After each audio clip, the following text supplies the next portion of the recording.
अस्सलामुअलैकुम रहमतुल्लाहि वबरकातुहू। मैं सिर्फ मोहम्मद ज़काउल्ला। हम लोग जो है एसएलसी सेकेंड लैंग्वेज कन्नड़ यानी द्वितीय भाषा कन्नड़ इसमें मॉडल पेपर को सॉल्व कर रहे थे। तो ऑलरेडी मैं 4 मॉडल पेपर कर चुका हूँ और 5th मॉडल पेपर भी स्टार्ट कर चुका हूँ। तो उसमें जो 5th मॉडल पेपर में क्वेश्चन नंबर 31 तक जो है पिछली क्लास में किया था। ओके, तो उसका आज कंटिन्यूटी पार्ट है मॉडल पेपर 5 का। तो तुम ना अल अंसार ट्रस्ट चैनल में जाकर टाइप करेंगे तो मॉडल पेपर्स बोल को तुम ना 24-25 एकेडमिक और 25-26 एकेडमिक के पूरे 5 मॉडल पेपर मिलेंगे, जो कि इंक्लूडिंग अब जो मैं कर रहा हूँ उसका भी। तो इस तरह से तुम्हें एनुअल एग्ज़ाम को, बोर्ड एग्ज़ाम को फ़ायदा उठा सकते हैं। और अगर तुम ना अभी भी आपको रीडिंग रेटिंग नहीं आ रहे तो उसके वास्ते भी बेसिक कन्नड़ा क्लासेस करता हूँ। तो तुम्हें उसमें जाकर रीडिंग रेटिंग प्रैक्टिस कर ले तो तुम्हारा सिलेबस भी इजी से समझ में आता है और तुम एसएलसी एग्ज़ाम जो है बिना खौफ के पास कर सकते हैं। तो क्वेश्चन नंबर 32 मॉडल पेपर 5 का कंटिन्यूटी पार्ट देख सकती। तो यहाँ से कर रहा हूँ। तो क्वेश्चन नंबर 31 तक पिछले पार्ट में क्या था। तो प्रश्न 32, अम्मन मातु सुಳ್ಳागलारदु। माँ की बात झूठ नहीं हो सकती। अम्मन मातु सुಳ್ಳागदु। माँ की, अम्मना मातु बात, सुಳ್ಳागदु झूठ नहीं हो सकती। My mother never lies. Okay, mother never lies. ಈ ವಾಕ್ಯವನ್ನು तो फर्स्ट ಆಯ್ಕೆ ಪಾಯಿಂಟ್ डालಬೇಕು तुम्हें करना संदर्भ में कभी भी। तो ಆಯ್ಕೆ में ಈ ವಾಕ್ಯವನ್ನು ಕುವೆಂಪುರವರು ಬರೆದಿರುವ ನನ್ನ ಗೋಪಾಲ ಎಂಬ ನಾಟಕದಿಂದ ಆಯ್ದ ನನ್ನ ಗೋಪಾಲ ಗದ್ಯಪಾಠದಿಂದ ಆರಿಸಿಕೊಳ್ಳಲಾಗಿದೆ करको लिखती। यानी ಈ ವಾಕ್ಯವನ್ನು इस जुमले को कुवेंपुरವರು ಬರೆದಿರುವ, कुवेंपु जो लिखो ही नन्ना गोपाला नाम का एक ड्रामा ಎಂಬ ನಾಟಕದಿಂದ ಆಯ್ದ लिया गया ನನ್ನ ಗೋಪಾಲ ಗದ್ಯಪಾಠದಿಂದ, ನನ್ನ ಗೋಪಾಲ नाम के सबक से ಆರಿಸಿಕೊಳ್ಳಲಾಗಿದೆ, लिया गया है। तो ಈ ವಾಕ್ಯವನ್ನು ಕುವೆಂಪುರವರು ಬರೆದಿರುವ ನನ್ನ ಗೋಪಾಲ ಎಂಬ ನಾಟಕದಿಂದ ಆಯ್ದ ನನ್ನ ಗೋಪಾಲ ಗದ್ಯಪಾಠದಿಂದ ಆರಿಸಿಕೊಳ್ಳಲಾಗಿದೆ करको देखो। मतलब ಈ ವಾಕ್ಯವನ್ನು, इस जुमले को कुवेंपु जो लिखो ऑथर, उनकी एक किताब है नन्ना गोपाला। सो उस ड्रामे से ಎಂಬ ನಾಟಕದಿಂದ लिया गया आयदा नन्ना गोपाला गद्यपाठದಿಂದ, यानी नन्ना गोपाला नाम के सबक से लिया गया है। किताब का नाम भी नन्ना गोपाला है और लेसन का नाम भी नन्ना गोपाला है। तो क्या क्या मेंशन करना है कि में एक ऑथर का नाम मेंशन करना, जो सवाल देखो ही वो लिखो इस ऑथर कौन करको, तो कुवेंपु लिखे और उनकी लिखी गई किताब का नाम लिखना, कृति नन्ना गोपाला, नाटक का तो ड्रामा किताब। ओके, देन लेसन का नाम भी लिखना, वो भी नन्ना गोपाला। बुक का नाम और लेसन का नाम सेम है तो कंफ्यूज नहीं होना। तो वो तीनों पॉइंट तुम्हें अगर आईके में मेंशन करको रहे तुम ना 1 मार्क मिलते हैं। So if you want to get 1 mark this 3 point should be mention in संदर्भा। 3 मार्क्स हैं। फर्स्ट पॉइंट, फर्स्ट लाइन में, फर्स्ट 2 लाइन में तुम ये पॉइंट्स लिखे तो तुम ना 1 मार्क मिलता। सो अब next who said to whom, second point. अब फर्स्ट पॉइंट हुआ, सेकेंड पॉइंट में ई मातन्नु, इस बात को गोपालनु ಹೇಳಿದನು। इस बात को गोपाला जो गरीब लड़का था नन्ना गोपाला लेसन में, ओके, तो उस गरीब गोपाला जो है बच्चा जो है बोलता है ये अम्मन मातु सुಳ್ಳಾಗದು, माँ की बात कभी झूठ नहीं हो सकती। तो नन्ना गोपाला लेसन भी इसी चैनल में मैं करको, अल अंसार ट्रस्ट चैनल में तुम्हें जाको देख लियो। तुम ना वर्ड टू वर्ड लेसन का एक्सप्लेनेशन और जो अभ्यास प्रश्नಗಳು, ग्रामर, तमाम चीज़ें करको। तो ये लेसन जस्ट तुम्हें जाको अल अंसार ट्रस्ट चैनल में टाइप करेंगे तो ना ईजी से पूरा लेसन के पार्ट्स, अलग अलग पार्ट्स मिल जाती हैं, तुम्हें डीप से और भी स्टडी कर सकती। तो एक सेकेंड पॉइंट ये लिखना, हु सेड टू हुम, उसके बाद संदर्भ लिखना, थर्ड पॉइंट, दोनों मिला के लिखे तो 1 मार्क। तो गोपाला जो है इली संजय, यानी शाम खत्म होले को आ रहे सो, इली संजय, येरू संजय का तो शाम होले को आ रहे सो, शाम अब हो रहे सो, इली संजय का तो शाम भी खत्म होकर अब अंधेरा शुरू हो रहा सो, उसको बोलते हैं इली संजय। इली संजयल्ली शाम खत्म होले का रही है तो उस टाइम में अंधेरा होले का रहा है। तो ಶಾಲೆಯಿಂದ, स्कूल से लौटते वक्त, मरಳುವಾಗ काड़िनल्ली भयವಾಗಿ, जंगल में, जंगल का रास्ता आना होना, स्कूल को जाना आना तो जंगल के रास्ते से जाना आना था। तो उन्हें शाम का वक्त स्कूल ख़त्म करने को आता था तो जंगल का रास्ते में से डर हुआ, भयವಾಗಿ अम्मना मातिनंती, उसकी माँ जो बोली थी उसी तरह से बनद गोपालनन्नु, जंगल में जो गोपाला तेरा बड़ा भाई रहता बा, उन्हें आको तुझे जंगल पार कराता है, अगर डर हुआ तो उसे बुला कर को माँ बोले रहते हैं। तो उसी तरह उन्हें बनद गोपालनन्नु, या बनद गोपाला और वो गरीब गोपाला दोनों अलग हैं। बनद गोपाला मतलब यहाँ पे लेसन के बताए गए श्री कृष्ण भगवान को गोपाला बोल रहे सो, और एक गोपाला कौन का तो गरीब लड़का। तो कंफ्यूज नहीं होना, दोनों का नाम गोपाला है। वो गरीब लड़के का नाम माँ का बेटा है, उसका नाम भी गोपाला है, और वो भगवान के रूप में जो आती उन्होंने भी गोपाला है। तो बनद गोपाला को उसे बुलाबा, कुगी करे युत्ताने, तो उन्हें बुलाता है, अम्मा की माँ बोल को देख कर रहती है, अगर तुझे डर हुआ तो जंगल में गोपाला है तेरा बड़ा भाई यानी श्री कृष्ण भगवान है, तो उनको पुकारो न आती करको माँ बोले रहते। तो उसी तरह बुलाता उन्हें बनद गोपालनिंद, लेकिन उस जंगल के गोपाल से ಯಾವುದೇ कौन सा भी जो है रिप्ले नहीं आया, प्रतिक्रिया रिप्ले नहीं आया बारदिद्दाग, यानी अन्ना गोपाल अन्ना करको जब बुलाता हो गरीब लड़का तो उधर से कोई दूसरी आवाज़ नहीं आती क्या करको। तो गोपाला क्या करता है, अम्मनु ಹೇಳಿದ್ದಳು माँ बोली थी ना नन्नಣ್ಣ इल्लिये मेरा बड़ा भाई इधर ही दना कायुत्तिरुवनंते उन्हें बैल गायों को चराता करते। दना कायुत्ता बैल चराते हुए गाय बैल को ಇನ್ನೆಲ್ಲಿಗೆ ಹೋದನೋ कहाँ चलेगा की क्या की येनो, कहाँ चलेगा की क्या की, ಇನ್ನೆಲ್ಲಿಗೆ कहाँ की किधर की, ಹೋದನೋ ಏನೋ चले गया की क्या की। अम्मा ಹೇಳಿದ್ದಾಳೆ माँ बोली थी इल्लिये इरुत्तानंते यहीं रहता करको। तो अम्मನ ಮಾತು माँ की बात झूठ नहीं हो सकती, ಸುಳ್ಳಾಗದು ಎಂದು ಹೇಳುತ್ತಾನೆ, माँ की बात झूठ नहीं हो सकती करको वो बोलता है। तो ये संदर्भ, ये दो भी लिखे तो 1 मार्क, याರು ಯಾರಿಗೆ ಹೇಳಿದರು और संदर्भ लिखे तो ओवरऑल तुम्हें स्वारस्य लिखो, ओवरऑल पॉइंट लिखे तो उसे 1 मार्क, टोटल 3 मार्क्स मिलती है संदर्भ को। ओके, राइट साइड में तुम ना मार्क्स डालती हैं बुकलेट में। तो यहाँ पे देख सकती ये वाक्य, ये फर्स्ट लाइन तुमना समझ में आगा। Second line who said to whom, ಗೋಪಾಲನು ಹೇಳಿದನು ಈ ಮಾತನ್ನು ಕರ್ಕೊ लिखती। ಥರ್ಡ್ ಪಾಯಿಂಟ್ में ಗೋಪಾಲನು ಇಳಿ ಸಂಜೆಯಲ್ಲಿ ಶಾಲೆಯಿಂದ ಮರಳುವಾಗ ಕಾಡಿನಲ್ಲಿ ಭಯವಾಗಿ ಅಮ್ಮನ ಮಾತಿನಂತೆ ಬನದ ಗೋಪಾಲನನ್ನು ಕೂಗಿ ಕರೆಯುತ್ತಾನೆ। ಬನದ ಗೋಪಾಲನಿಂದ ಯಾವುದೇ ಪ್ರತಿಕ್ರಿಯೆ ಬಾರದಿದ್ದಾಗ ಗೋಪಾಲನು ಅಮ್ಮ ಹೇಳಿದ್ದಳು ನನ್ನಣ್ಣ ಇಲ್ಲಿಯೇ ದನ ಕಾಯುತ್ತಿರುವನಂತೆ, ದನ ಕಾಯುತ್ತಾ ಇನ್ನೆಲ್ಲಿಗೆ ಹೋದನೋ ಏನೋ, ಅಮ್ಮ ಹೇಳಿದ್ದಾಳೆ ಇಲ್ಲಿಯೇ ಇರುತ್ತಾನಂತೆ, ಅಮ್ಮನ ಮಾತು ಸುಳ್ಳಾಗದು ಎಂದು ಹೇಳುತ್ತಾನೆ।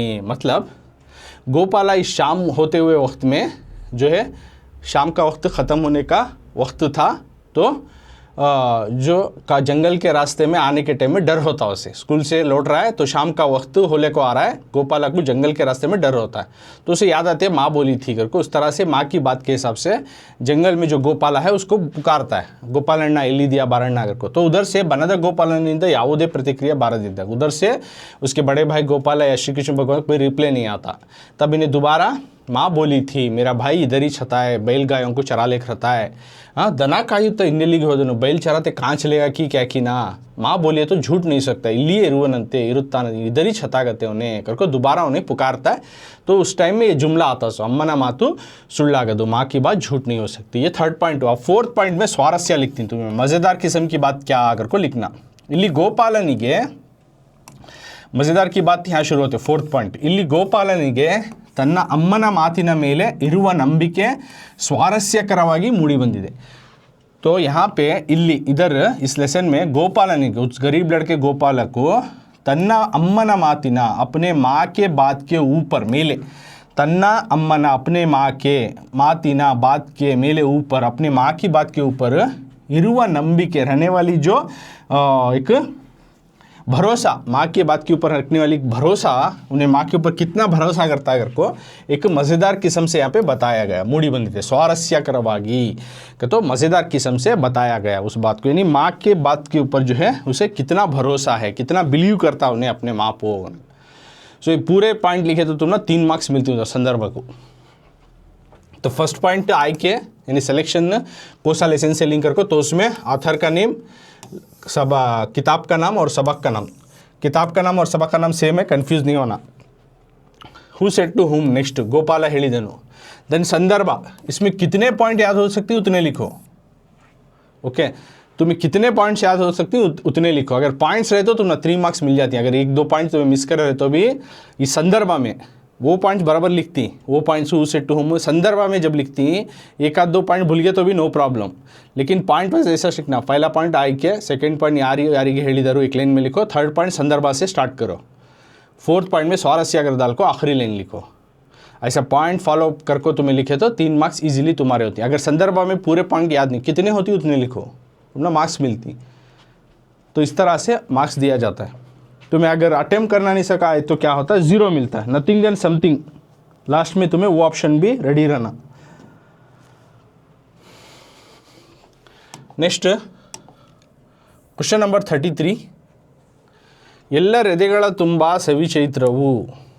क्वेश्चन नंबर 33, ಎಲ್ಲರ ಎದೆಗಳ ತುಂಬ सभी चैत्रವು. हर एक के दिल में एक चैत्रा महीने का मज़ा चखना. ಎಲ್ಲರ ಎದೆಗಳ, हर एक के सीने में, हर एक बंदा जो है इसका चैत्रा महीने का, यानी जिस तरह अंग्रेज़ी में जनवरी फरवरी मार्च आते हैं, उसी तरह कन्नड़ा मंथ्स के नेम भी आती हैं, चैत्रा वैशाखा डैश डैश इस तरह से.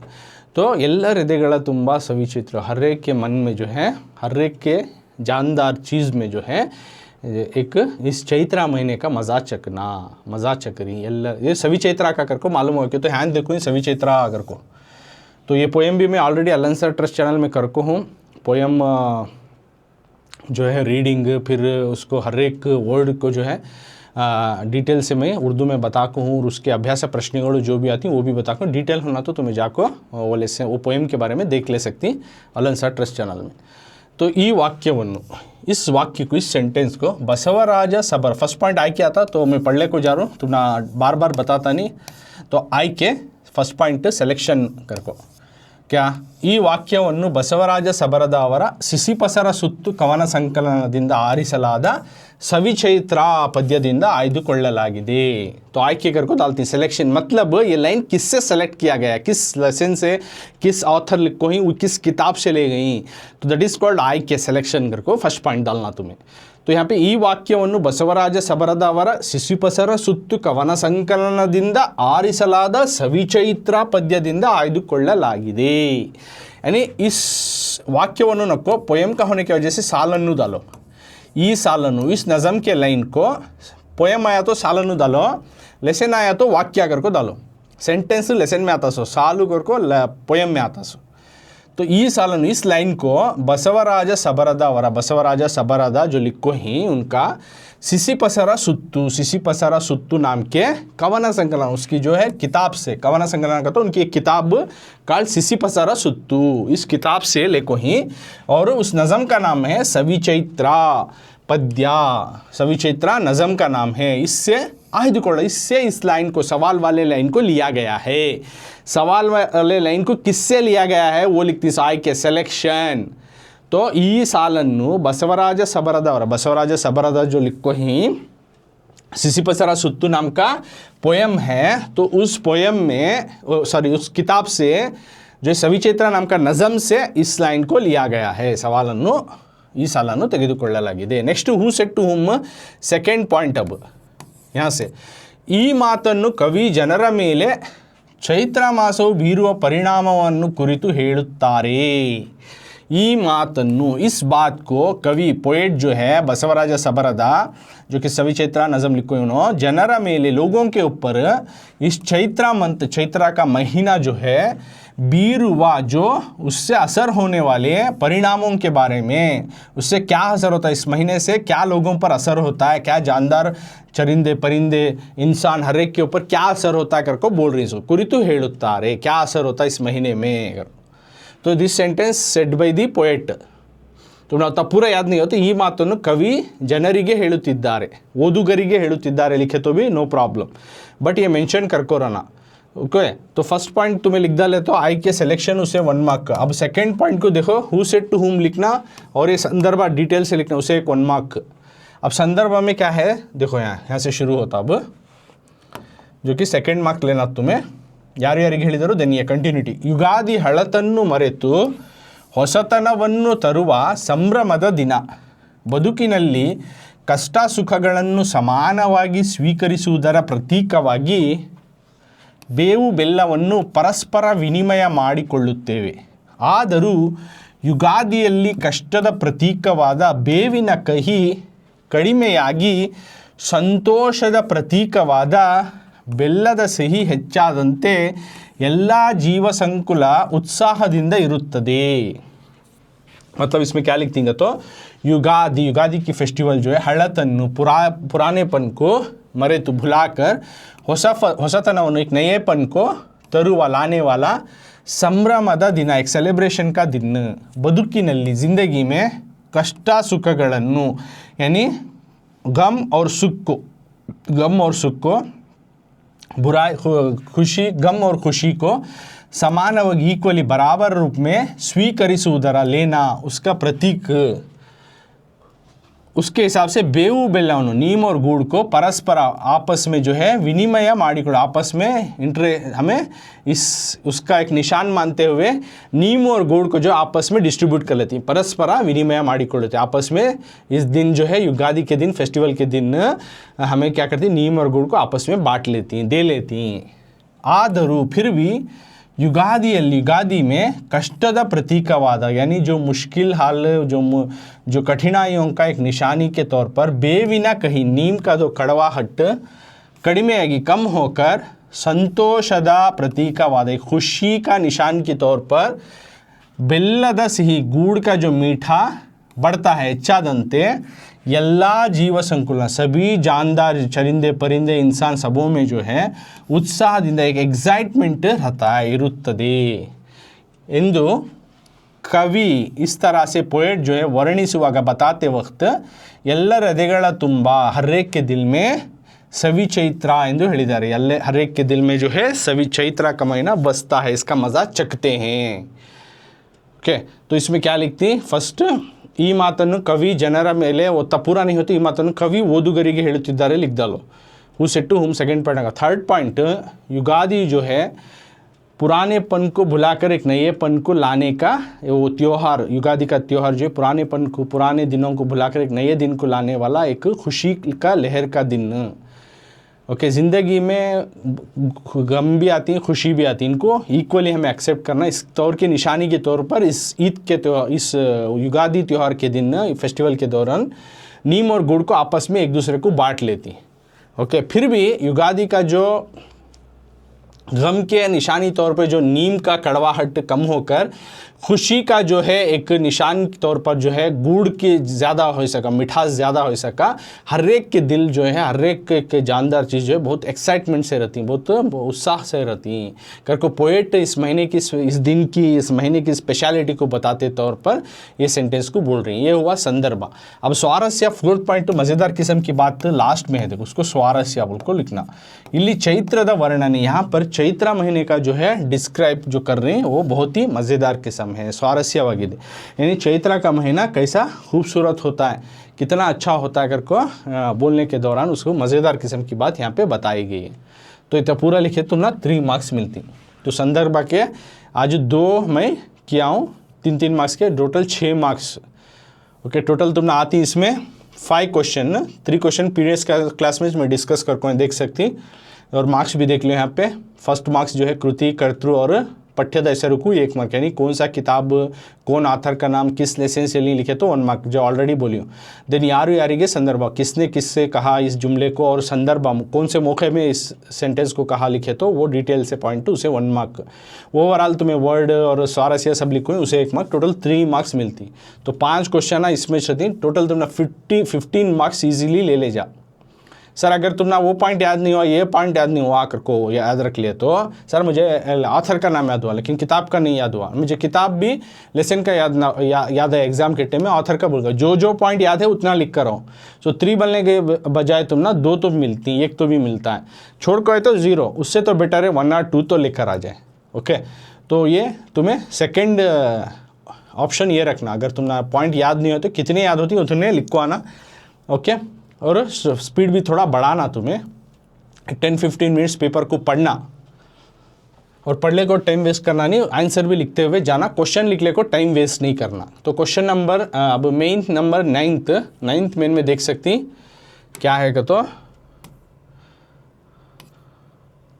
ಪದ್ಯ ಭಾಗವನ್ನು ಪೂರ್ಣಗೊಳಿಸಿ ಬರೆಯುವುದು, ಕಂಪ್ಲೀಟ್ ದ ಪೋಯಮ್ ಕರ್ಕೋ, ಪದ್ಯ ಭಾಗವನ್ನು ಪೂರ್ಣಗೊಳಿಸಿ ಬರೆಯುವುದು, पोएम को कंप्लीटली लिखो, कंप्लीट द पोएम, दिए गए नज़म को पूरा करो। एक नज़म का शुरुआती एक अल्फाज और आखिरी लाइन में एक अल्फाज देखो रहती, तो यहाँ से शुरू कर को यहाँ पे ख़त्म करो करको, उसका मतलब एकांगी। यहाँ देख सकती क्वेश्चन नंबर 34 में कंप्लीट द पोएम आता तुमना, जो मैं ऑलरेडी पोएम एक्सप्लेनेशन के टाइम में बोली हूँ, ये पोएम तुम्हें याद कर लियो, ये स्टैंजा जो कि तुमने एग्ज़ाम को बहुत यूज़फुल होता है करको, तो इसी चैनल में जाकर तुम्हें देख लियो, मालूम हो जाती। और ये जो फर्स्ट देखो ही देखो क्वेश्चन नंबर 34 में 2 नज़मा देख रही थी, कौन सा भी एक लिखना। तो एकांगी करको देखो ये लास्ट में नडेदनु है, यानी एकांगी से शुरू करना, नडेदनु तक ख़त्म करना। तो तुम्हें मालूम होगा ये एकांगी कहते हैं बोधि वृक्षद हाड़ू नज़म का पोयम है ये। तो पहले लिख डालना तुम्हें बोधि वृक्षद हाड़ू, बोधि वृक्षद हाड़ू करको लिखती। ये जो है पोयम का नाम एकांगी, और नडेदनु तक लिखना, ऐसा नहीं कि पूरा पोयम लिख बैठना। नडेदनु कहाँ आता वहाँ तक लिखना, कत्तलल्ली नडेदनु। तो ये 4 लाइन लिखना, 4 लाइन लिखे तुमने 4 मार्क्स। तो पहले पोयम का नाम लिख लियो, ओके। बाद में उसका तुमने ऑथर का पोएट का नाम याद रहा तो वो भी लिखो, नहीं लिखे तो भी चलता, लेकिन 4 लाइन करेक्ट लिखना, पूरे लाइन लिखना। हो सकता स्पेलिंग मिस्टेक अवॉइड करना। अवॉइड कैसा कर लेना का, तो हर जो स्टैंजा तुमने जो मेमोराइजेशन को बोली वो लिख को तुम्हें प्रैक्टिस करना 10 टाइम्स 20 टाइम्स हर नज़म को। जो स्टैंजास तुमने एग्जाम को आती कर को बोली उन्हीं में, वो स्टैंजास को तुम्हें लिख को एक लाइन को 5 टाइम 10 टाइम लिख को प्रैक्टिस करो, तुम्हारी बाद में बिना देखे एक बार लिखो, ईजिली तुम्हें लिख डालती। तो 4 मार्क्स आसानी से इस मेन से ले सकती, जो कि 9th मेन है। 9th मेन 9वां मेन, उसमें क्वेश्चन नंबर 34 इसी तरह से आता है। 34 क्वेश्चन में तुम ना ये सवाल आता है, पोयम का सवाल। 2 स्टैंजा देती, 2 में कौन सा तो भी एक कंप्लीट लिखना, दोनों लिख ले बड़े तो टाइम वेस्ट अगेन, एक ही को मार्क्स मिलता। सो यानी 1 you are going to write अथवा और करको देखो ही देखो एकांगी नडेदनु तक लिखो, नहीं तो काड़ू काड़ू से लेकर कंडितु, काड़ू काड़ू से शुरू करो, कंडितु तब खत्म करो, दोनों में एक यानी 1, यानी 1 दोनों भी लिख बैठना नहीं। You are wasting the time if you writing 2 also. So कौन सा बेहतर अच्छे से तुमने आता है कॉन्फिडेंटली वो आंसर लिखो। सर अब मैं पूरा उस टाइम में घबराहट में मुझे याद नहीं हुआ, मुझे 3 लाइन लिखा 2 लाइन लिखा, तो तुमने क्या होता है कितने लाइन आती है उतने लिख कर आओ। Each marks is very important. जैसा बूंद बूंद से जो समंदर बनता है कतरे कतरे से, उसी तरह हर एक मार्क्स भी इंपॉर्टेंट है। अब तुम्हें पूरा नहीं लिखे, 3 भी लिखे 2 भी लिखे तो 1 मिल सकता है मार्क्स, या फिर 2 मिल सकता है, 3 मिल सकता है, according to your line, according to your words, उसके हिसाब से। तो पूरा भी याद करके लिखने की कोशिश करो। अगर नहीं आया तुमने 2-3 लाइन लिखे, 1 लाइन नहीं लिखे, तो तुमने 2 मार्क्स दे सकती हैं, 3 मार्क्स दे सकते हैं, ऐसा।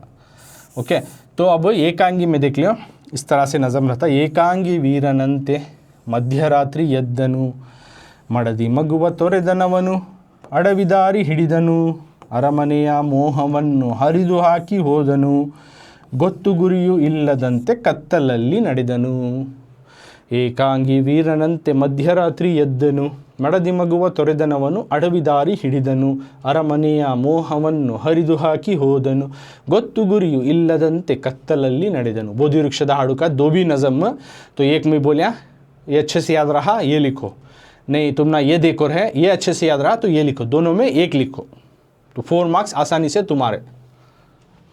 अब सेकंड की तरफ नज़म की तरफ जाएंगे। सेकंड दूसरा काड़ू काड़ू है नहीं, वो देखो काड़ू काड़ू भी पढ़ता हूँ।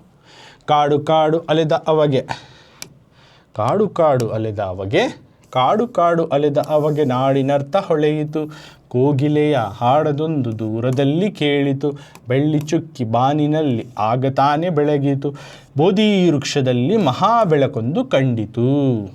ओके, ये नज़म भी लिख सकती, दोनों में एक लिखो, यानी 1। If you right like this, इसमें तुम्हें 3 लाइन लिखे, एक लाइन याद नहीं हुआ तो तुम ना 3 या 2 मार्क्स तो भी मिलती, पूरे लाइन लिखे तो आउट ऑफ वर्ड 4 मार्क्स भी मिलती। तो कैसा तुम्हें लिखना क्या करना करके तमाम चीज़ें बोल को हूँ वैसा फॉलो करो, तो तुम ना मार्क्स इजीली सिक्योर कर सकते हैं। तो ये आसान मेन है, 9वां मेन में एक तुम्हें नज़म के ज़रिए से तुम्हें 4 मार्क्स ले सकती। तो नेक्स्ट अब 10th मेन 10वां मेन की तरफ जाएंगे। 10वें मेन में क्या है देखेंगे। 10वें मेन में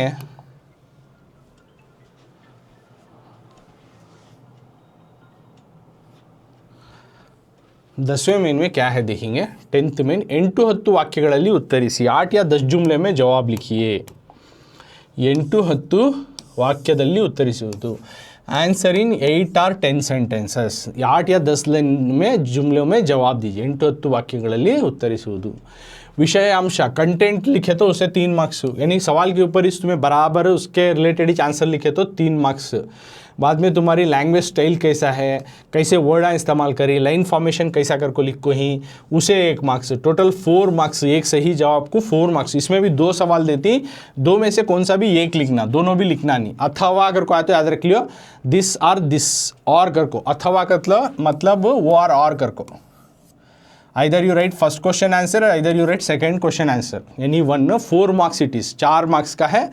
थोड़ा डिटेल में लिखना, 8-10 लाइन का तो है, तुम्हें डिटेल से लिखना। अगर सवाल के रिलेटेड इस तुम्हें कंटेंट आंसर लिखो ही, उसके 3 मार्क्स, और वर्ड्स अच्छे लिखो, लाइन फॉर्मेशन बराबर करके लिखो, स्पेलिंग मिस्टेक सब अवॉइड करिए तो उसे 1 मार्क्स। Total 4 marks. सर मैं पूरा भी नहीं याद कर सकता सर, इतना है, मुझे कितने पॉइंट भी याद नहीं, 4 ही सर, मैं नहीं लिखना क्या, नहीं, तुमने कितने पॉइंट याद ही उतने लिखो, लिखे नहीं सका उन को। अगर समझो मैं यहाँ 10 लाइन पढ़ा रहा हूँ, तुम्हें 1 2 3 4 लाइन लिखे, हुआ नहीं बाद में, तो तुमने 2 तो भी मिलती, 1 तो भी मिलता है, 3 तो भी मिलता है, इनमें से मिलता है according to your content answer के ऊपर। तो क्या भी लिखने नहीं आए तो 0 डाल लास्ट में, यहाँ नथिंग यू आर रिटर्न में 0 डाल दी, ऐसा डाल को छोड़ दी। तो उसके वास्ते जितना पॉइंट्स हो सकता है याद हुआ तो उतना भी लिखो, no problem, not to worry about that. Instead of getting 0 something you are getting, so attempt all the questions.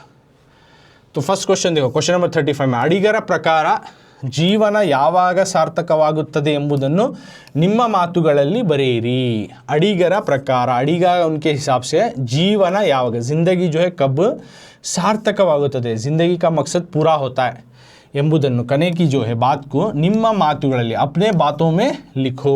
अड़ीगा का तो ये नज़म लिखो इसो, गुरी नज़म लिखो इसो अड़ीगा। तो इनके हिसाब से कब हमारी ज़िंदगी का मकसद पूरा होता है, कने की बात को हमें लिखना डिटेल से। या फिर दूसरा क्वेश्चन देखो ही, वो बाद में डिस्कस करता हूँ, दोनों में एक, तो फर्स्ट का डिस्कस करें तो उसका लिख डालेंगे। तो उसमें ಕವಿ ಗೋಪಾಲಕೃಷ್ಣ ಅಡಿಗರು ಹೇಳಿದಂತೆ ಜೀವನದಲ್ಲಿ ಒಂದೇ ಒಂದು ಹೆಗ್ಗುರಿಯನ್ನು ಇಟ್ಟುಕೊಂಡು ಅದನ್ನು ಸಾಧಿಸುವುದಕ್ಕಾಗಿ ಹಗಲಿರುಳು ಶ್ರಮಿಸಬೇಕು। ಒಂದು ಬಾಣಕ್ಕೆ ಗುರಿ ಒಂದೇ ಇರುವಂತೆ, ಒಂದು ದೇಹದಲ್ಲಿ ಆತ್ಮ ಒಂದೇ ಇರುವಂತೆ ಜೀವನಕ್ಕೂ ಒಂದೇ ಗುರಿ ಇರಬೇಕೆಂದು ಹೇಳುತ್ತಾರೆ। ನಾವು ಇಟ್ಟುಕೊಂಡ ಗುರಿ ನಮಗೂ ದೇಶಕ್ಕೂ ಒಳ್ಳೆಯದನ್ನು ಬಯಸುವಂತಿರಬೇಕು, ಸ್ವಾರ್ಥಿಗಳಾಗಬಾರದು, ಇತರ ಜೀವಿಗಳನ್ನು ಬಳಲಿಸಬಾರದು। ಪ್ರತಿಯೊಬ್ಬ ಮಾನವನಲ್ಲಿ ದೈವತ್ವವನ್ನು, ಭೂಮಿಯಲ್ಲಿ ಸ್ವರ್ಗವನ್ನು ಕಾಣುತ್ತಾ ಪರಹಿತಕ್ಕಾಗಿ ಶ್ರಮಿಸಬೇಕು। ಇದುವೇ ಮನುಷ್ಯ ಜೀವನ। ಕಮಲ ಕೆಸರಿನಲ್ಲಿ ಹುಟ್ಟಿದ್ದರೂ ಮೇಲೆ ಬಾಂಧಳವನ್ನು ನೋಡಿ ಸೂರ್ಯನ ಕಿರಣಗಳಿಗೆ ಅರಳಿ ದೇವರ ಮುಡಿ ಸೇರಿ ಜೀವನ ಸಾರ್ಥಕ ಮಾಡಿಕೊಳ್ಳುತ್ತದೆ।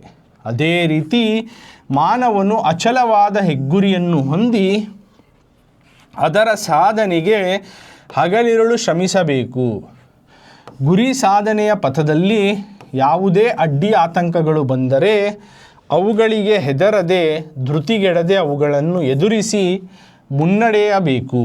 ಹಾಗೆಯೇ ಮಾನವನು ತನ್ನ ಕೀಳರಿಮೆಯನ್ನು ತೊರೆದು ಜೀವನದ ಧ್ಯೇಯವನ್ನು ಸಾಧಿಸಲು ನಗುತ್ತಾ ಮುನ್ನುಗ್ಗಿದಾಗ ಜೀವನ ಸಾರ್ಥಕವಾಗುತ್ತದೆ ಎಂದು ಕವಿ ಹೇಳಿದ್ದಾರೆ। तो कवि गोपाल कृष्ण अडिगर, पोएट गोपाल कृष्ण अडिगा जो है ಹೇಳಿದಂತೆ बोले से का हिसाब से, उनके हिसाब से ಜೀವನದಲ್ಲಿ, ಜಿಂದಗಿ में ಒಂದೇ ಒಂದು एक ही एक बड़ा मकसद, एक एम, एक गोल को रख लेना, एक गुरिಯನ್ನು इट्टुಕೊಂಡು एक बड़ा, एक अच्छा सा एक मकसद या फिर एक गोल को रख ले को, ಅದನ್ನು उसको हासिल करने, उस गोल को अचीव करने या उस मकसद को पूरा करने, ಸಾಧಿಸುವುದಕ್ಕಾಗಿ ಹಗಲಿರುಳು, दिन और रात ಶ್ರಮಿಸಬೇಕು। दिन और रात हमें मेहनत करना। ಒಂದು ಬಾಣಕ್ಕೆ एक तीर को, ಗುರಿ ಒಂದೇ, एक तीर को एक निशान जैसा ಇರುವಂತೆ, रह जैसा, ಒಂದು ದೇಹದಲ್ಲಿ एक जिस्म में आत्म ಒಂದೇ ಇರುವಂತೆ, एक जिस्म में एक रूह रह सका। ಜೀವನಕ್ಕೂ, हमारी ज़िंदगी में भी ಒಂದೇ ಗುರಿ ಇರಬೇಕೆಂದು, एक ही मकसद रहना, एक ही गोल रहना करको बोल रही, ಹೇಳುತ್ತಾರೆ पोएट अडिगा बोली। और साथ में बोल रही, ನಾವು ಇಟ್ಟುಕೊಂಡ, और जो हमें रखले को ही गुरी, मकसद, नमगू, वो मकसद जो है हमना, जो हमें रखो एक मकसद एक गोल वो जो हासिल करना वो ऐसा रहना कि देश को इस मुल्क को भी अच्छाई करना ಒಳ್ಳೆಯದನ್ನು ಬಯಸುವಂತಿರಬೇಕು अच्छाई करना इस मुल्क को भी अच्छाई होना उससे वैसा गोल रखना स्वार्थीಗಳಾಗಬಾರದು हमें सेल्फिश नहीं बनना इतर जीविಗಳನ್ನು दूसरे किस्म के जानदार जानों को जीवियों को ಬಳಲಿಸಬಾರದು दूसरे जानदारों को तकलीफ नहीं पहुंचाना ಪ್ರತಿಯೊಬ್ಬ ಮಾನವನಲ್ಲಿ हर एक इंसान में दैवत्वವನ್ನು इंसानियत को में खुदाई को भूमिಯಲ್ಲಿ ಸ್ವರ್ಗವನ್ನು और ज़मीन में जो है जन्नत को काणुत्ता देखते हुए परहितक्काಗಿ दूसरों की भलाई के वास्ते मेहनत करना श्रमिसबेकु इदुवे ये जो है मनुष्य जीवन इंसान की ज़िंदगी कमल केसरिनल्ली जिस तरह कमल चीकड़ में ಹುಟ್ಟಿದರು चिकड़ में पैदा हुआ तो भी मेले ऊपर बांधड़वन्नु नोडी आसमान को देखते हुए सूर्यನ ಕಿರಣಗಳಿಗೆ सूरज की किरणों से खिलकर अरಳಿ खिलकर देवरा मुड़ी भगवान के चरणों तक पहुंच जाते हैं सेरी जीवन सार्थक ಮಾಡಿಕೊಂಡು अपनी ज़िंदगी के मकसद को पूरा कर लेते हैं कमल का फूल कीचड़ में उगता है आसमान की तरफ देखते हुए सूरज की किरणों से खिलकर आखिरी में भगवान के पास पहुंचकर अपनी ज़िंदगी का मकसद पूरा कर लिया वो फूल अदे रीति उसी तरह मानवनु इंसान भी जो है अचलवाद एक बहुत ही मजबूत किस्म का हेग्गुरिಯನ್ನು एक मजबूत किस्म का जो गोल मकसद को ಹೊಂದಿ रखले को ಅದರ ಸಾಧನೆಗೆ उसको हासिल करने के लिए हगलिरुಳು दिन और रात श्रमिसಬೇಕು दिन और रात उस मकसद को पूरा करने के लिए मेहनत करना गुरी साधನೆಯ जो हमारा गोल है उसको पूरा करने के वास्ते रास्ते में पथದಲ್ಲಿ ಯಾವುದೇ कौन सा भी अड्डी आतंकಗಳು रुकावटें और मुसीबतें आए तो भी ಬಂದರೆ अवुಗಳಿಗೆ ಹೆದರದೆ उनको डरे बगैर धृतिगढ़े और उनको डरे बगैर और उनको जो है अपना आपा खोए बगैर अवुಗಳನ್ನು उनको ಎದುರಿಸಿ सामना करको ಮುನ್ನಡೆಯಬೇಕು आगे बढ़ते रहना ಹಾಗೆಯೇ उसी तरह मानवनु तन्ना इंसान भी अपना कीलरिमेಯನ್ನು अपने बारे में जो है छोटा ही ऐसा नहीं सोचना इसको छोड़कर छोटेपन को छोड़कर जीवनದ ದೇಹವನ್ನು अपनी ज़िंदगी के मकसद को साधिसಲು पूरा करने के लिए नगुत्ता हंसते हुए मुन्नुग्गिद हंसते हुए आगे बढ़ते रहे तो जीवन सार्थकवागुत्ते हमारी ज़िंदगी का मकसद पूरा होता है ಎಂದು कवि ಹೇಳಿದ್ದಾರೆ इस तरह से पोएट बोल रहे हैं यानी इसमें ज़िंदगी में गोल रखना और मकसद रखना उसके बारे में बोल रही तो क्या बोल रही अडिगा के हिसाब में हमारी ज़िंदगी कब जो है उसका मकसद पूरा होता है ये बात को लिखोगे एक पोएट गोपाल कृष्णा बोल रहे हैं उनके हिसाब में ज़िंदगी में एक गोल या मकसद को रख लेना उस रखले को उसको पाने के वास्ते दिन रात मेहनत करना जिस तरह एक तीर को एक निशान रहती है कि उसी तरह और जो एक जिस्म में एक रूह रहती है कि उसी तरह हमारी ज़िंदगी में भी एक मकसद रहना अच्छी सी मकसद रख ले को वो हमना और मुल्क को भी उससे अच्छा ही होना ऐसे मकसद रखना ऐसे वैसे नहीं रखना और हमें सेल्फिश नहीं सिर्फ अपनी ही भलाई हो जाए ऐसा नहीं सोचना दूसरे जीवों को दूसरे जानदार जानों को भी तकलीफ़ नहीं होना साथ में और इंसान में जो है हमें खुदाई को देखना और जो है और ज़मीन में जन्नत को पाना उसके लिए मेहनत करना ये जो है इंसान की ज़िंदगी है कमल का फूल देखो कीचड़ में पलता है ओके कीचड़ में पल फूलता है और सूरज की तरफ देखता है सूरज की रोशनी लेता है आसमान की तरफ खिलता है और भगवान के पास पहुंचा उसी तरह तुम भी जो है एक बहुत मजबूत एम गोल को रख लो अपनी ज़िंदगी में उसके पीछे मेहनत करो और उसके रास्ते में बहुत सारे रुकावटें मुसीबतें आफत आए तो भी उसको फेस करको हारो मत आगे बढ़ो इस तरह से इंसान अपनी ज़िंदगी में कुछ भी प्रॉब्लम आए तो हर्डल्स ऐसे उसे जो है अपने मकसद को पूरा करना नहीं छोड़ना उसको हिम्मत से आगे बढ़कर उसको पूरा करना और ख़ुशी से हंसते हंसते आगे बढ़ना तब जाकर हमारी ज़िंदगी का मकसद जो है पूरा होता है करको बोल रही तो ये हुआ ಅಡಿಗರ ಪ್ರಕಾರ ಜೀವನ ಯಾವಾಗ ಸಾರ್ಥಕವಾಗುತ್ತದೆ अब गुरी पद्यದ सारांश बरेरी तो गुरी पोएम के ऊपर समरी लिखो दो में एक तो उसके सपोर्टिव आंसर हमें लिखे अब सेकंड क्वेश्चन है नहीं ये या फिर ये दोनों भी समझा रहा हूँ तुम्हें इस तरह का दो में कौन सा भी दिया तो तुम्हें लिखो दो भी लिखना नहीं समझाने के वास्ते दो भी समझा रहा हूँ बस गुरी पद्यದ ಸಾರಾಂಶವನ್ನು यानी गुरी पोएम का समरी को ನಿಮ್ಮ ಮೆಚ್ಚುವ आप जो पसंद करते हैं उस पॉइंट के तहत अंशಗಳೊಂದಿಗೆ ವಿವರಿಸಿ गुरी पद्य का सारांश लिखना तुम्हें गुरी का जो नज़म है तुम न देखो ही, वो लेसन वो पोएम जो है मैं ऑलरेडी इसी चैनल में करको हूँ। अल्लाह ट्रस्ट में जाकर तुम्हें गुरी का टाइप करो, अलग अलग उसके पार्ट मिल जाती हैं, जिसमें पोएम, सिंगिंग, एक्सप्लेनेशन, देन अभ्यास प्रश्न तमाम चीज़ें करको हूँ। इसके अलावा भी बहुत सारे क्वेश्चन आप मिल जाती हैं, तुमने उसमें जाकर देख लियो। तो यहाँ पे इस मॉडल पेपर के तहत गुरी पद्यದ ಸಾರಾಂಶ, गुरी नज़म के जो कंटेंट को सम्मरी को ನಿಮ್ಮ ಮೆಚ್ಚುವ अंशಗಳೊಂದಿಗೆ आप जो पसंद करते हो उन बातों से लिखो। तो ये भी दोनों में एक लिखना 4 मार्क्स का। पहले एक बार पढ़ता हूँ मैं।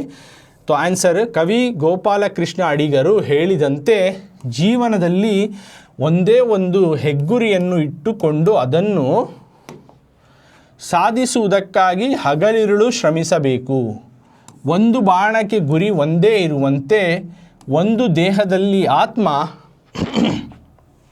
ಒಂದೇ ಇರುವಂತೆ ಜೀವನಕ್ಕೂ ಒಂದು ಗುರಿ ಇರಬೇಕೆಂದು ಹೇಳುತ್ತಾರೆ.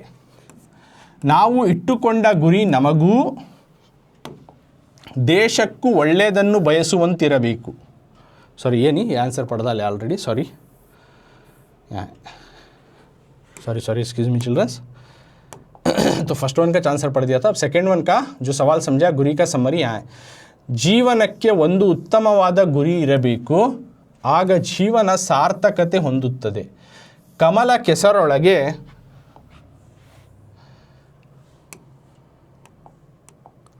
ಹುಟ್ಟಿದರು, ಕೆಸರೊಳಗೆ ಹುಟ್ಟಿದರು, ದೇವರ ಮುಡಿ ಸೇರಿ ಸಾರ್ಥಕತೆ ಪಡೆದುಕೊಳ್ಳುತ್ತದೆ. ರವಿ ಕಿರಣಗಳಿಗೆ ಮೆರೆದಾಡಿ ವಿಜೃಂಭಿಸುತ್ತದೆ. ಅದೇ ರೀತಿ ನಾವು ಸಹಿತ ಶ್ರೇಷ್ಠವಾದ ಗುರಿಯನ್ನು ತಲುಪಿ ಸಾರ್ಥಕತೆಯನ್ನು ಹೊಂದಬೇಕು. ಗುರಿಯನ್ನು ತಲುಪುವಾಗ ಯಾವುದೇ ಅಡಚಣೆಗಳು, ತೊಂದರೆಗಳು ಎದುರಾದಾಗ ಅವುಗಳಿಗೆ ಹೆದರುವ ಹೇಡಿತನವನ್ನು, ಹೆಣ್ತನವನ್ನು ತೋರಬಾರದು. ಹಿಡಿದ ದಾರಿಯಲ್ಲಿ ಗುರಿಯನ್ನು ತಲುಪಲು ಪೌರುಷದಿಂದ ಮುನ್ನಡೆಯಬೇಕು. ಒಂದು ಬಾಣಕ್ಕೆ ಒಂದೇ ಗುರಿ, ಒಂದು ದೇಹಕ್ಕೆ ಒಂದೇ ಆತ್ಮ ಇರುತ್ತದೆ. ಆದ್ದರಿಂದ ನಮ್ಮ ಜೀವನಕ್ಕೆ ಹಲವು ಸಾಧ್ಯಗಳು. ಒಂದೇ ಹೆಗ್ಗುರಿಯನ್ನು ಇಟ್ಟುಕೊಂಡು ಅದನ್ನು ಸಾಧಿಸುವುದಕ್ಕೆ ಹಗಲಿರುಳು ಹೋರಾಡಬೇಕು. ನರನೊಳಗೆ ನಾರಾಯಣನ ರೂಪ, ಭೂಮಿಯಲ್ಲಿ ಸ್ವರ್ಗವನ್ನು ಕಾಣುತ್ತಾ ಪರಹಿತ ಕಾರ್ಯ ಮಾಡುತ್ತಾ ಜೀವನ ನಡೆಸಬೇಕು. ಆಗ ಮನುಷ್ಯ ಜೀವನ ಸಾರ್ಥಕವಾಗುತ್ತದೆ. ಜೀವನದಲ್ಲಿ ಸ್ವಾರ್ಥ ತುಂಬಿದ ಗುರಿಯನ್ನು ಹೊಂದಿದರೆ ಅದು ನಮಗೆ ಅಪಕೀರ್ತಿಯನ್ನು ತರುತ್ತದೆ ಎಂಬುದು ಗುರಿ ಪದ್ಯದ ಸಾರಾಂಶವಾಗಿದೆ. मतलब जीवन के ज़िंदगी में ಒಂದು ಉತ್ತಮವಾದ ಗುರಿ, एक बहुत बड़ा अच्छा सा एक ज़बरदस्त मकसद हमें रख लेना इरबेको. आगा तब जो है जीवन, हमारी ज़िंदगी जो है उसका मकसद पूरा होता है, सार्थक ಹೊಂದುತ್ತದೆ. और देखो कमल ಕೆಸರೊಳಗೆ, कमल का फूल जो है चीकड़ के अंदर पैदा हुआ तो भी हुट्टिದರು, देवर मुड़ी सेरी, भगवान के चरणों तक पहुंच जाता है. इस तरह से वो उसका मकसद पूरा कर लेता, सार्थकತೆ ಪಡೆದುಕೊಳ್ಳುತ್ತದೆ. और रवि किरणಗಳಿಗೆ, सूरज की किरणों में वो अपने आप को सेलिब्रिटी का मेंटेन करता है, विजृंभिಸುತ್ತದೆ. ಅದೇ ರೀತಿ उसी तरह ನಾವು सहित हमें भी सुधा श्रेष्ठवाದ बड़े मकसद को तलुपी पूरा करको ಸಾರ್ಥಕತೆಯನ್ನು ಹೊಂದಬೇಕು. अपने मकसद को पूरा कर लेना. ಗುರಿಯನ್ನು ತಲುಪುವಾಗ जब हमें मकसद को पहुँचती तब ಯಾವುದೇ ಅಡಚಣೆಗಳು, कौन से भी रुकावट, ತೊಂದರೆಗಳು, ಪ್ರಾಬ್ಲಮ ಎದುರಾದಾಗ ಸಾಮನೆ ಆಯಿತು, ಅವುಗಳಿಗೆ ಉನ್ಕೋ ಹೆದರುವ ಹೇಡಿತನ, ಉನ್ಕೋ ಡರ್ನೆ ವಾಲೆ ಜೋ ಡರ್ಪೋಕ್ಪನ್ को, ಹೆಣ್ತನವನ್ನು, ಕವರ್ಡ್ನೆಸ್ को ತೋರಬಾರದು, ದಿಖಾನಾ ನೀ. ಹಿಡಿದ ದಾರಿಯಲ್ಲಿ, पकड़े हुए रास्ते में ಗುರಿಯನ್ನು ತಲುಪಲು, अपने मकसद को पहुँचने के वास्ते ಪೌರುಷದಿಂದ, बहुत ही हिम्मत से आगे बढ़ना, ನಡೆಯಬೇಕು. ಒಂದು ಬಾಣಕ್ಕೆ ಒಂದೇ ಗುರಿ, एक मकसद को एक ही गोल, एक मकसद को एक टारगेट को एक ही बो. ಒಂದು ಬಾಣಕ್ಕೆ ಒಂದೇ ಗುರಿ, एक तीर को एक ही निशान. ಒಂದು ದೇಹಕ್ಕೆ ಒಂದು ಆತ್ಮ, और एक बॉडी को एक सोल, एक जिस्म को एक रूह रतानी. उसी तरह ಆದ್ದರಿಂದ इसलिए हमें भी ನಮ್ಮ ಜೀವನಕ್ಕೆ, हमारी ज़िंदगी में ಹಲವು ಸಾಧ್ಯಗಳು, बहुत सारे मकसदें रख लेना नहीं. ಒಂದೇ ಹೆಗ್ಗುರಿಯನ್ನು ಇಟ್ಟುಕೊಂಡು एक बड़ा सा मकसद रख लेको, ಅದನ್ನು ಸಾಧಿಸುವುದಕ್ಕೆ, उसको पूरा करने के लिए ಹಗಲಿರುಳು ಹೋರಾಡಬೇಕು. दिन रात हमें कोशिश करना, मेहनत मशक्क़त करना. और ನರನೊಳಗೆ ನಾರಾಯಣನ ರೂಪ, इंसान के अंदर ही भगवान का रूप को देखना, ಭೂಮಿಯಲ್ಲಿ ಸ್ವರ್ಗವನ್ನು ಕಾಣುತ್ತಾ और ज़मीन में जन्नत को देखते हुए ಪರಹಿತ ಕಾರ್ಯ ಮಾಡುತ್ತಾ और दूसरों को भलाई का काम चाहते हुए ಜೀವನ ನಡೆಸಬೇಕು, हम अपना ज़िंदगी बिताना। ಆಗ तब जाको ಮನುಷ್ಯನ ಜೀವನ, इंसान की ज़िंदगी जो है कामयाबी बनती है, ಸಾರ್ಥಕವಾಗುತ್ತದೆ। ಜೀವನದಲ್ಲಿ ज़िंदगी में स्वार्थ ತುಂಬಿದ, एक अपने बारे में सोचने वाला मकसद को, ಗುರಿಯನ್ನು ಹೊಂದಿರದೆ रख नहीं सका, ಅದು ನಮಗೆ रखलेत क्या होता है, वो हमना अपकीर्तिಯನ್ನು, अनपॉपुलैरिटी को लाता है, ತರುತ್ತದೆ ಎಂಬುದು ಕಣಕಿ जो है गुरी पद्यದ सारांश, गुरी नाम के पोएम के जो है समरी या उसमें बोल रही, उसमें ये जो बात को बोल रही। तो यहाँ तक मैं इंटो वाक्य समझाया। या टोटल 4 मार्क्स प्लस वो 3 मार्क्स 10 मार्क्स का आज हमें डिस्कस कर कोई संदर्भ के 2 जो कि 336 और ये 4 मार्क्स का 10 प्लस पोएम भी एक्सप्लेनेशन किया। टोटल सॉरी थोड़ा सा करेक्ट कर लियो, 14 मार्क्स का आज मैं इस क्लास में समझा करूँ। तो इसका आगे का बाद में एस्से रेटिंग है, गादेगढ़ वो भी है, वो तमाम चीज़ें नेक्स्ट क्लास में इसी मॉडल पेपर का कंटिन्यू करेंगे।